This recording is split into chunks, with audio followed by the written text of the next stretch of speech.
সমতা বেগম খালেদা জিয়ার প্রার্থী, বিএনপির ভারপ্রাপ্ত চেয়ারম্যান দেশনায়ক তারেক রহমানের প্রার্থী জনতা জনাব কামরুল হুদা কামরুল ভাইয়ের ধানের প্রতীকের সমর্থনে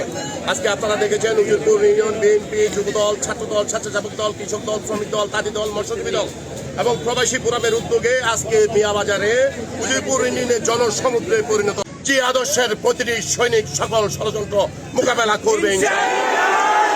আপনারা ইতিমধ্যেই দেখেছেন 14 গ্রামে ষড়যন্ত্রের বাইরে নেই।